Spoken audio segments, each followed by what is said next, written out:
Lawrence and Lance Stroll. These guys have it all. The cars, the big mansions, the power.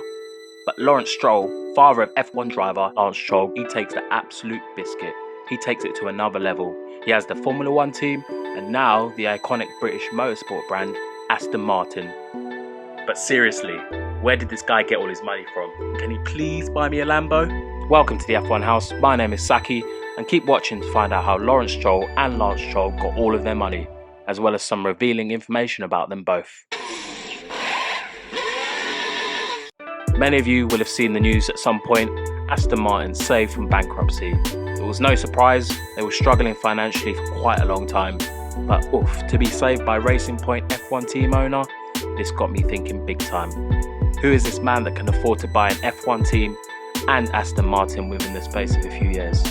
Why are Lawrence and Lance Stroll so rich? I think we've got some investigating to do. So let's throw it back. The year is 1959. It was the 13th Formula 1 Drivers' Championship. A whopping 88 drivers took part in the championship that year. Jack Brabham won, taking 2 races at the British Grand Prix and at Monaco. And Lawrence Stroll was born to Leo and Sandra Strulovich. But wait, Lawrence Stroll? Leo Strulovich? Yep, you guessed it. His legal name is actually Lawrence Strulovich, but he's best known as Lawrence Stroll. Leo started in fashion, investing in the Pierre Cardin line for women and children. He then brought Ralph Lauren's women's and children's clothing line to Canada. To put it simply, he made a ton of money from doing this. Interesting facts, right? But how did this guy get all his money? A little hint lies in Lawrence's father and Lance's grandfather, who was a very successful businessman himself. Fast forward to the 80s, Lawrence Stroll decided he wanted to follow his father's footsteps into business. He started investing in the Pierre Cardin line as well. He introduced their kids wear line to the Canadian market. Like me, you're probably thinking, where did this guy get his initial money to make these investments? Because we all know it takes a little bit of money to make money. Where did he get this money from? Now this is a mystery. In fact, we know very little about Lawrence Stroll and his life prior to his business activities. He's kept a very low profile. All we know is that he turned out to be a very good businessman. After this initial success, Lawrence Stroll made the most of his father's existing business relationship when he met Ralph Lauren, and they agreed for Lawrence to distribute Ralph Lauren's line all over Europe. And how did that go? Yep, you guessed it, extremely well. Until in 1989, Lawrence went one step further by purchasing a major stake in a little known brand called Tommy Hilfiger. Sound familiar? And once again, he used his knowledge and experience to create another business success story, turning Tommy Hilfiger into a $1.8 billion company. What could one man do with all that money? He also owns a Ferrari dealership in Quebec and has a large car collection, mostly consisting of Ferraris. His collection includes the Ferrari 250 GTO, La Ferrari, and he also owns some McLarens, as well as a Ford GT. He's had a family, 2 children, Chloe Stroll, and of course, Racing Point driver Lance Stroll. If you've been listening carefully, technically, Lance Stroll's real name is Lance Strulovich. He's clearly a very clever businessman. It just comes natural to him. He's gone on to invest his money in other businesses, including Michael Kors, Asprey and Gerard, the Canadian race circuit Mont-Tremblant in Quebec. Yep, I butchered that pronunciation, so sorry to all the French people out there, and the Canadians of course.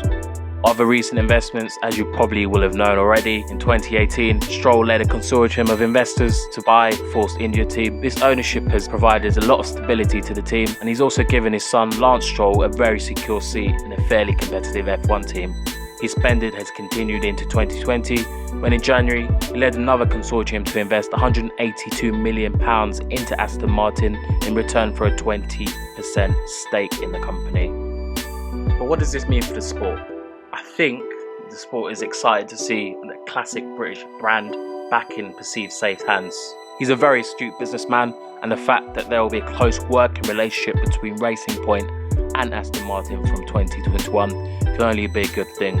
I expect Lawrence Stroll to make the most out of their iconic name and put the required funding into Racing Point and Aston Martin, taking them to the next level. To me, Lawrence Stroll seems like a winner, and he won't just settle for being a best of the rest team. With the upcoming rule changes of 2021, I imagine he'll be targeting that as an opportunity to put Aston Martin back in the spotlight I think the name fully deserves, in my opinion. This will come naturally though, as the Racing Point team will become Aston Martin. There will be a lot of PR and buzz around this happening. If this is combined with some solid race results on track, this can only be a good thing for the sport. Looking at Lance Stroll specifically, he's been in F1 for 3 seasons now, making good money. He's also the heir to the Stroll empire, and this will eventually get passed on to him. His father's increased participation in the sport will give him a lot more time to prove himself as a driver. I think a lot of people forget that Lance is only 21 years old, which is incredibly young in terms of F1 drivers. He'll get the opportunity to develop. Maybe one day he'll get the opportunity to drive in a race-winning car. I'm interested to hear what you guys think. Do you think this is a good deal? Do you think this will be good for the sport? And are you excited? Let me know what you think. Leave a comment down below. I'd love to hear from you all. Either way, I think both of them will be living a pretty comfortable lifestyle. Lawrence will go about making his mark on the sport and putting money into both teams. I mean, this is small change for him. According to Forbes, Lawrence Stroll is worth a whopping $2.6 billion. Now I'm just thinking, what would I do if I had that sitting in my account?